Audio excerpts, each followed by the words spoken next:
Welcome to Peculiar Institute. I'm DBC Ekekwe. A conversation will focus on Konga, an inflection point to profitability. We saw the tweet from Sim Sagaya, the former CEO of Konga, where he noted that Konga is basically at the verge of profitability.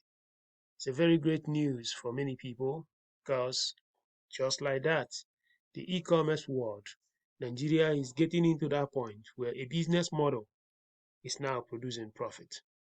This is all of us are hoping because over the last few years, from the time of Kalahari to the time of Mokality, even through the moment we have for Jumia, e-commerce companies in Africa have not been generating that level of profitability that we expected. So when we heard that Konga is just moving towards that point of profitability, it means that a business model that can work in this continent is now here. But I would like to explain something here that the Konga of old is not the same Konga of today. And I'm using this plot which explains what they call marginal cost. Marginal cost is the cost of serving an additional customer. In other words, if you increase your scale in your business operation, you are expected to have economies of scale.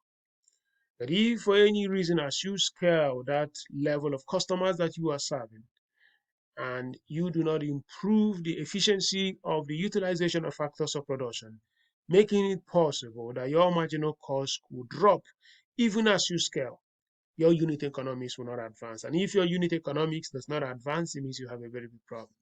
So the marginal cost is made up of basically two key components. These two core components, they are the transaction cost and the distribution cost.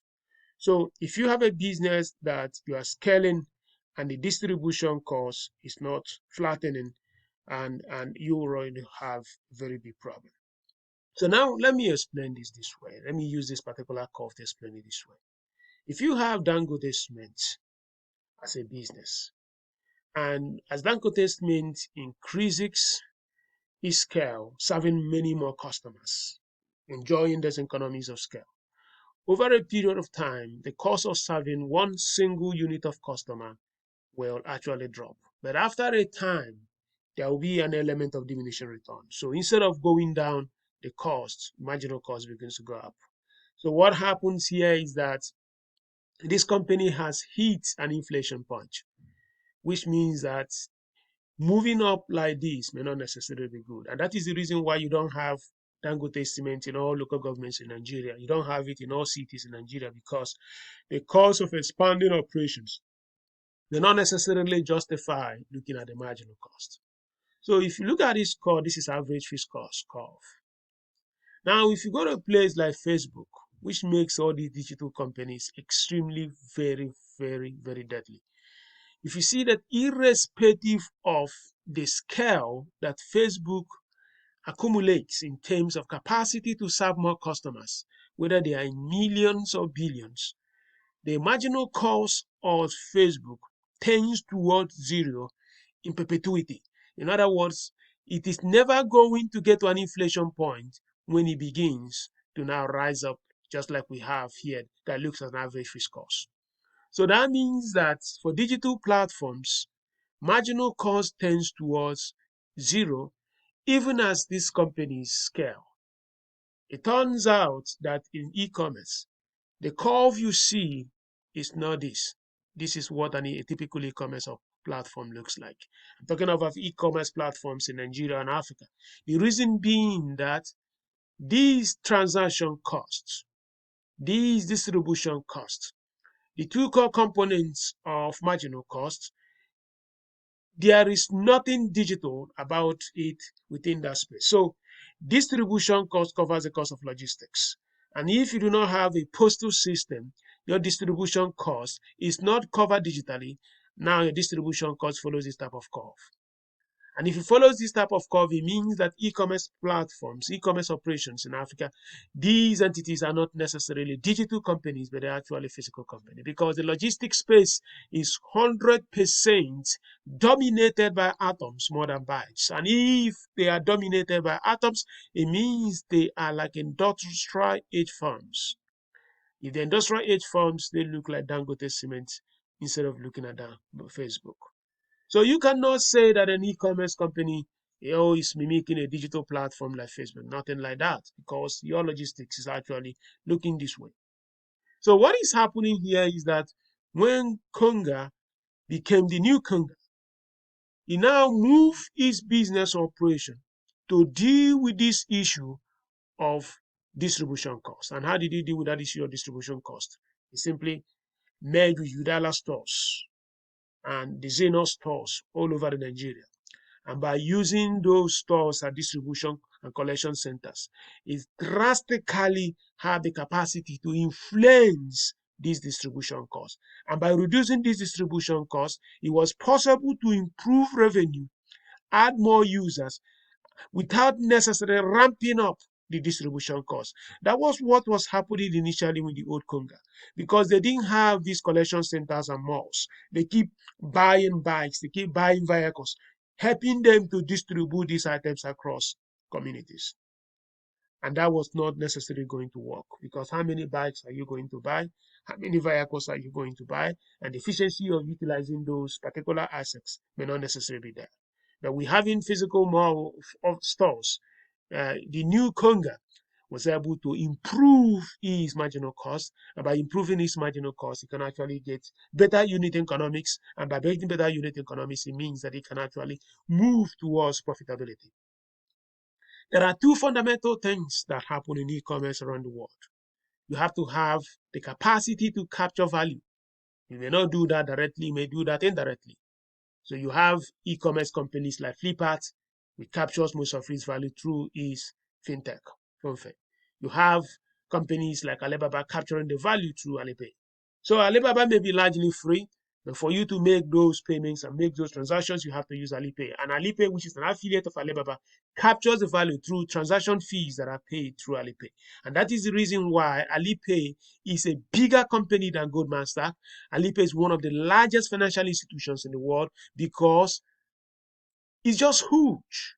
Last year, Alipay processed $13 trillion of transactions, while MasterCard and Visa processed only $11 trillion. In other words, Alipay processed extra $2 trillion in transactions, more than MasterCard and Visa combined. Alibaba has captured value using Alipay.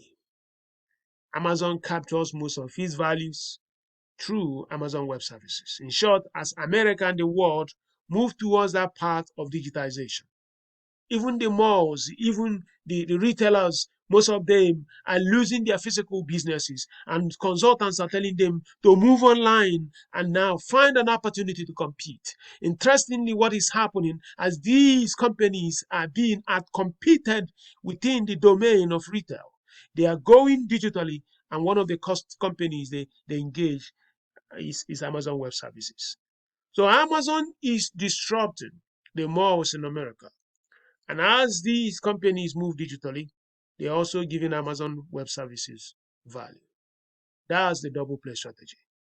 Cannot make it up in the sense that what is creating value for a company may not necessarily be what you see. The most profitable part of Amazon business today is Amazon Web Services. But what we know Amazon is an e-commerce company. But Amazon captures most of its value through AWS. Another component of modern e-commerce companies is omnichannel strategy. And it's nothing like having a just buys of websites, because these things are commoditized. Having a beautiful website where people can list items, those things are no more things that move customers.